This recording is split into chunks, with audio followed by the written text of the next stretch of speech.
Welcome to Tech Talent Unlocked from our podcast series here at iQuad, talking about all the things that we care and love about in terms of diversity, inclusion, skills gap, retraining.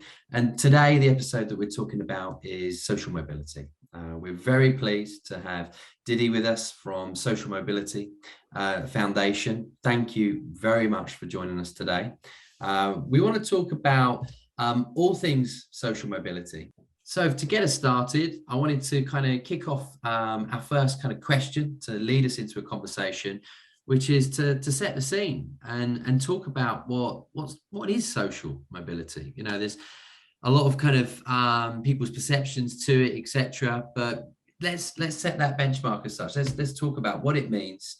Who are the people that are kind of affected by this? It'd be great to hear your thoughts on this. Perfect. Thanks, Anthony, and thank you for having me on the podcast. Really excited to talk about the issue of social mobility, which I think is an issue that's very much misunderstood.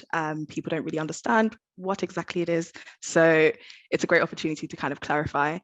The way that we see it is that social mobility is the idea that people, regardless of their socioeconomic background, are able to advance in life and in society, live a fulfilling life, and are able to have the same opportunities as their counterparts from maybe more privileged backgrounds.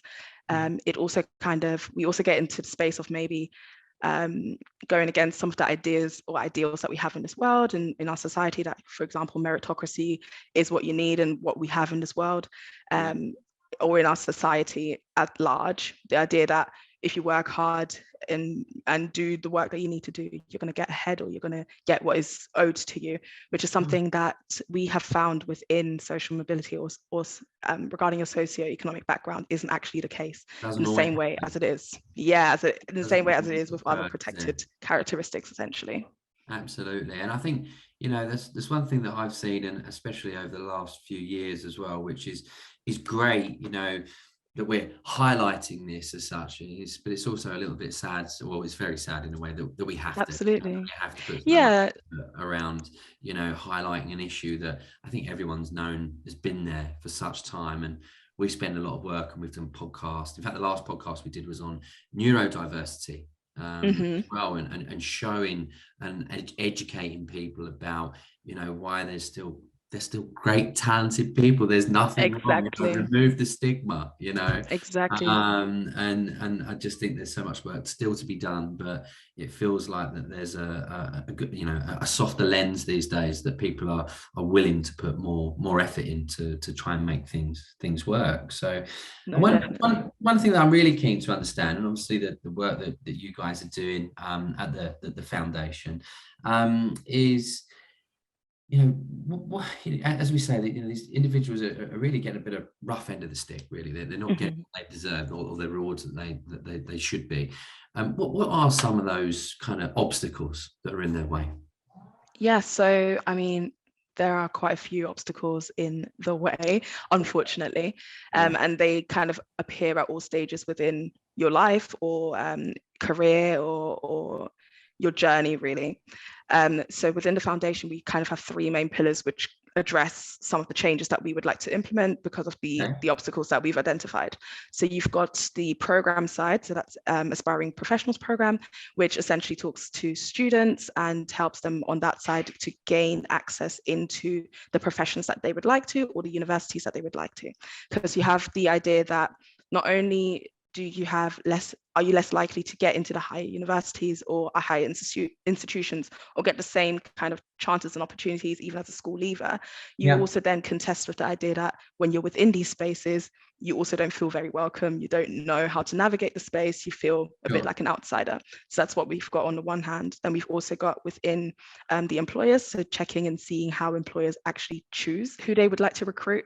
So the idea that they prefer polish over potential, essentially. We find that people from lower socioeconomic backgrounds with maybe a stronger accent, a regional accent, are less likely to be hired, things like that. So trying to change the perception on that side through our work, also with the employer index.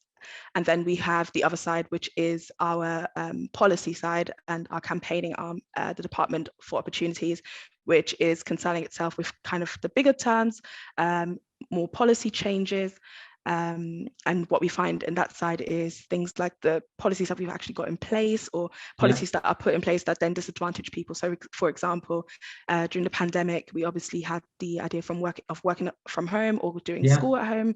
And you don't realize how many students from lower socioeconomic backgrounds just don't have the infrastructure to support something like that.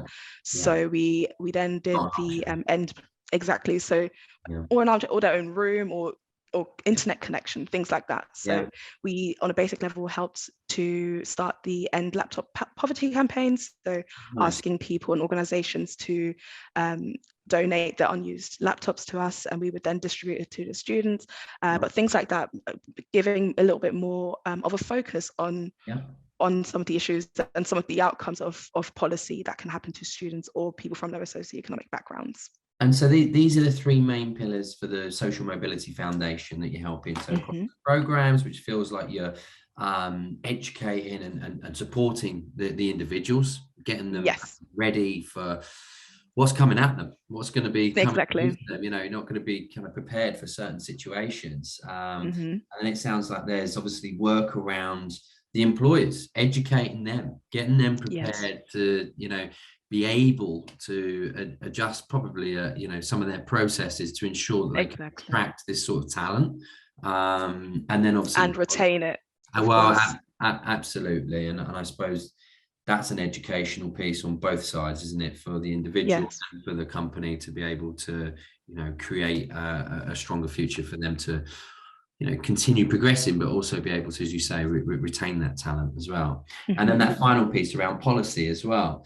I think all, you know, obviously all three of these things are hugely important. So one of the pieces that I really want to talk about is the employer index. Now this is obviously a powerful tool, and I've seen it and spoken to you guys many times about it, but I'd love to give more information to our listeners, people that might be, you know, looking for organizations to join, or other companies that want to participate. So tell us a little bit more about this index. Absolutely, I'd love to. So the Employer Index is a employer-led social mobility tool that we've got, which we have started in 2017. So this is its 6th year now, having grown pretty much, I think, by 70% last year, which is a huge amount.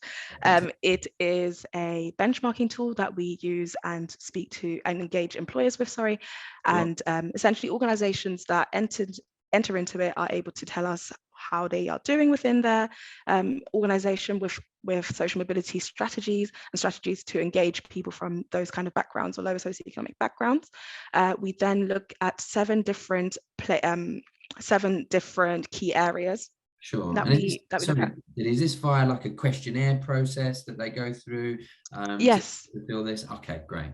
Sorry, so yes, so it is a questionnaire that you would receive, and so if I go through the process of actually registering, essentially you would register and you would be able to go on to a platform where you enter and fill out a questionnaire. You've got 8 areas, 8 sections. One of them is mandatory, which is basically just the organizational structure and who you are. But then you've got 7 different ones and key areas that we look at, and we kind of evaluate to see how you're doing with your strategy, what you're doing well, what you might not be doing so well, and then giving best practice recommendations on how and what can be implemented. Obviously, there's some things that are longer term strategies, there's some things that are shorter term, but it's a really great place to start. So the 7 key areas that we look at is work with young people, routes into the employer, attraction of staff, recruitment and selection, data collection, progression of staff, culture and experience hires, and then also advocacy. So all 7 of these areas, you can pick which section you would like to like some kind of feedback on, and we then the index is already open, so we then look at it, mark it, and would benchmark everyone against other organizations that have also entered for that year.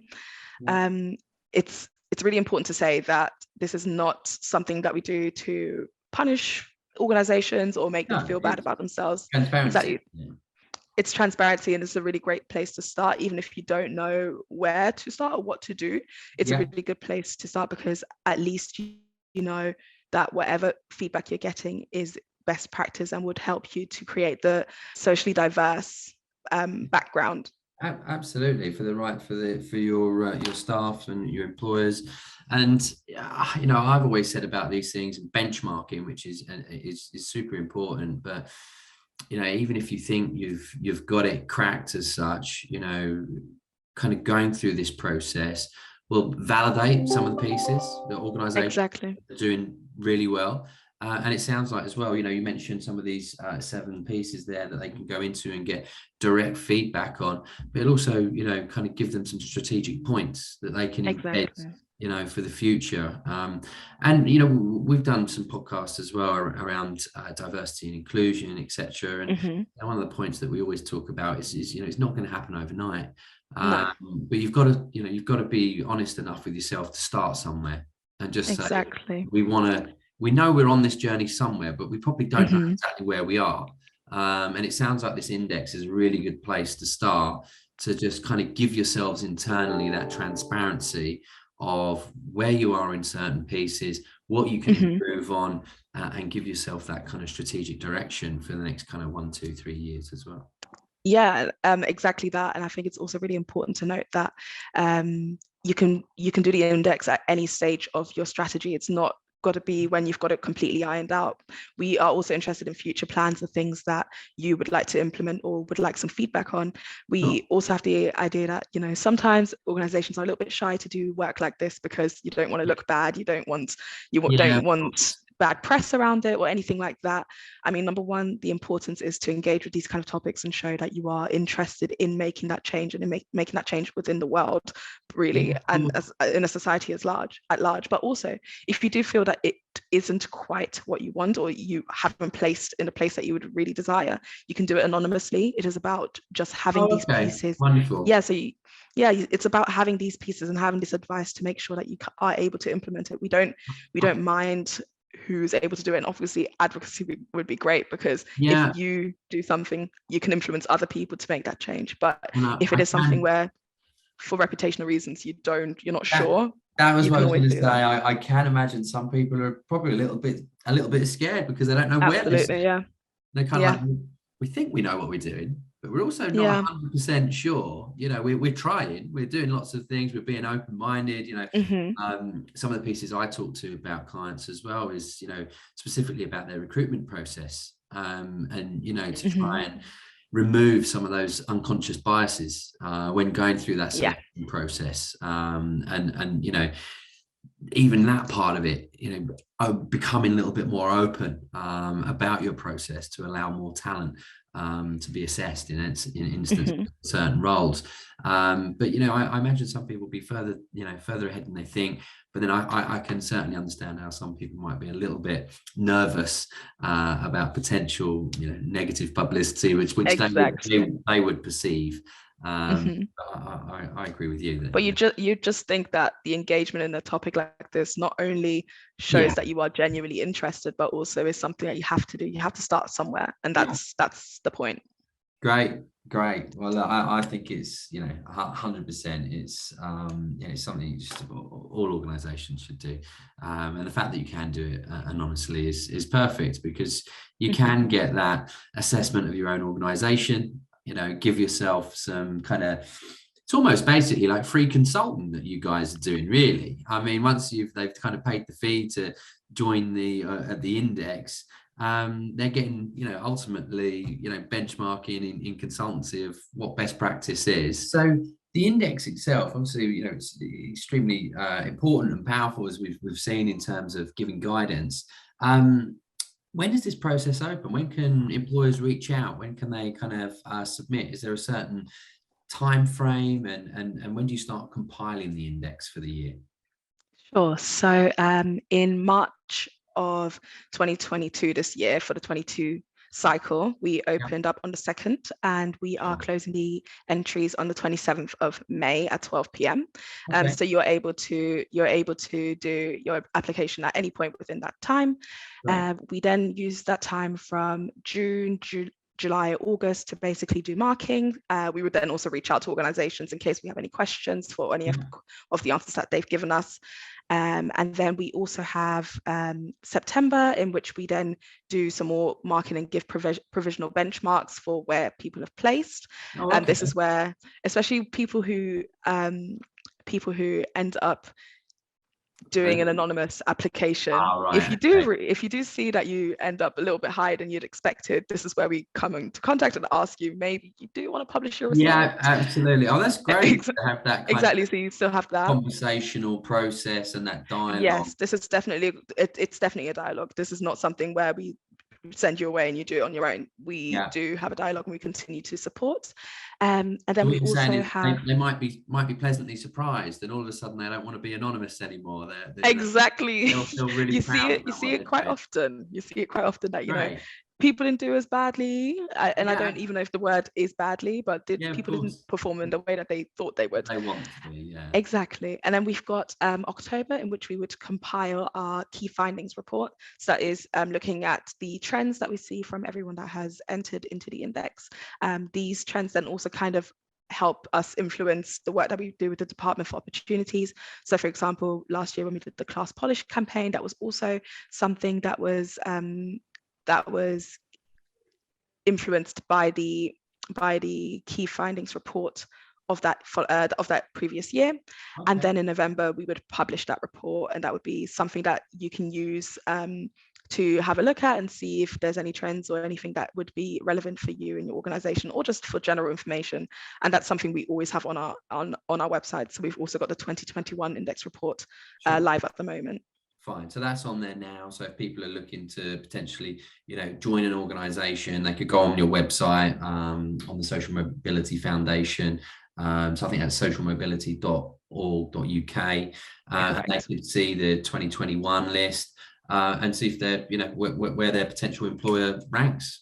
Exactly. So yeah, as you're kind of alluding to, it's not just about the employers, but it's also about potential employees, because you might want to understand, you know, whether your or the organization that you would like to join is an organization that engages with these kind of topics. Exactly. Yeah, it engages with these kind of topics, and how they do within these topics, and if they don't do as well as you may have expected, what are they doing in the future, which is the key thing here. We don't just want for this to be a one-time thing in a year, published result, and yay, I'm doing amazing, but also what exactly are you doing to take it forward, and how are you progressing? Yeah, and I think I take your point as well, that, you know, if they're on the list, then it's a great start. You know, whatever they're, you know, it means they're, you know, they're on this journey, which is really the important thing. Wonderful. Well, that's definitely something I look forward to seeing at the end of the year, and hoping more and more. Hope you get another 70% increase as well. Absolutely. Keep you well and truly out of trouble. That will. One of the pieces, I suppose, to ask about as well is that, you know, we've spoken about the index. You know, you've got these 7 major pieces within there as well. But I suppose if some employers are kind of hearing it right now, and I spoke a little bit about the recruitment process, and there's probably pieces in there that would, you know, give further benefit. But, you know, what other pieces, or what piece that they can do to improve, you know, the social mobility work that they're doing? What kind of tips would you give to organizations as such? That's a great question. Sometimes it does feel like it's hard to start because you don't know where to start. So one of the major things we would obviously promote is to start with data collection, because you don't know where you are in this journey if you don't know what your who and what your workforce is made up of. So data collection is definitely one of the first things, and actually traditionally one of the worst answered areas within the index. We think this is to do with the fact that this isn't a protected characteristic, but something that we do and have identified as something that people are discriminated against. So starting with data collection is a great way. We've got some great ways of doing that within the key findings report, but we also would recommend the Social Mobility Commission's toolkit, which really helps in understanding what kind of questions to ask employees and your workforce to kind of get that data and information out of them. Yeah, it's obviously very personal data, and I think probably some organizations, you know, a little bit unsure how to tread around it, you know, and get that information as well. But you know, I imagine via the toolkit there's a subsection of questions and kind of Yes, questionnaires that they can use to send out to their workforce. exactly. So that within that toolkit, there are the 4 main questions that the Commission encourages employers to ask, and they are phrased in a way that they aren't too intrusive, I believe. Yeah. They are in a way that, you know, you do just get to the crux of the data, which is what you're trying to understand. And also, I think the other thing is to let your workforce and employees know why you're doing this. So Yeah. again, around transparency, it's not about catching people out or understanding Of who course. individuals are. It is about making sure that we are representing every sort of facet and every sort of subsection of society, and making sure that, you know, we have true intersectionality and making sure that everyone is represented and has a fair chance. And if we find within an organization or within your organization that you don't have that, it's the key indicator to make a change, and that some kind of strategy change is necessary. Great. And that toolkit's just available, search via your website as well, is it? It's on the Social Mobility Commission's website. On the Commission's website. Wonderful. Yes, the Commission. Okay, brilliant, wonderful. So the data capture element, obviously, if you don't have your data or you don't know it, you're really going to know where you start. So getting that piece right, getting the data right, you know, creating these questions in a manner that people are going to understand why they're actually responding to them. So yes, more accurate data, as you said, you know, you're just trying to show that they're representing, you know, the relevant workforce and giving people a chance. And is there anything else in terms of from an employer perspective that is another kind of big win that they could take? I mean, of course, I'm going to push the index. If you do want to start somewhere, then starting in the index is a really amazing thing to do. Again, like I said before, you don't have to do every single section if you can't, if you don't think it's relevant, or if you don't have the information that you would like to have, or that you feel like you would need to be able to fill it out properly. So you can choose which sections of the 7 are most relevant for you. So starting there is really great, because we are able to not just look at what you're currently doing, but there are sections within the index which encourage you to talk about future plans, talk about strategies that you have read about, and then afterwards you do get a detailed feedback report, which is in an individual feedback report. So that would be human marked, so we mark it ourselves, and you would really get some direction on what is going well and where you can make some quick wins, where you can do some longer term strategy work. And apart from that, the fact that you would enter there would mean that we're able to take those markers within best practice and see what other people are doing. So not only would you be able to be a part of, not only would you be able to get your own individual feedback, but you would also be able to contribute to something that means that we're able to see trends and see quick wins that other people are doing. You also become a part of a community. So you are part of, you know, the meetings that we have, or any sort of like social mobility dialogue, haven't they? Exactly, you've opened a dialogue and you're able to speak. Exactly, it's a really great networking opportunity, and you realize the moment you kind of engage with the community, everyone's really open and happy and ready to help. And that also makes it really easy, because you're then able to maybe see organizations within the same sector as you and ask them some questions about how they maybe have either done well within certain sections, or maybe if they've improved the way that they work, or if there's something that you didn't think you were able to implement, how they would do it. So it's really great. It's a really great way of, you know, opening that dialogue and making sure that you are involved in a conversation. Great, wonderful. Well, that's kind of the employer piece as well. Just a couple more kind of questions that I want to kind of talk about. You know, flipping that over and saying, right, okay, talking about these, you know, young people, in essence as well. What sort of, you know, some people may not know that they're even eligible, or, you know, they're part of this, that they can get some of your support. What sort of tips or advice can you give people in this position? That's a great question, because it is a very confusing topic. It's a confusing thing that a lot of people, even at adult age, are unable to self-identify and see where they would fit in. Again, I would point them towards the Social Mobility Commission's definitions and seeing where they would fit in according to those guidelines.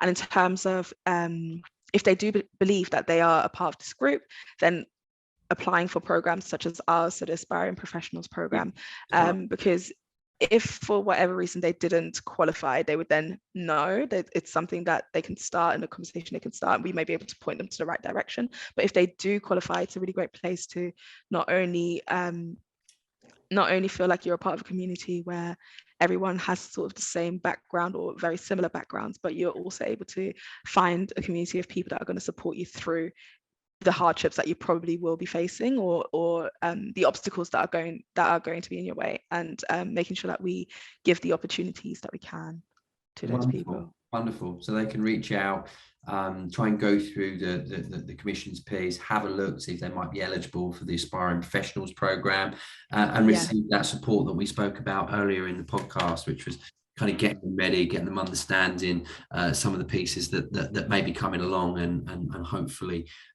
giving them the tools to be able to respond to that.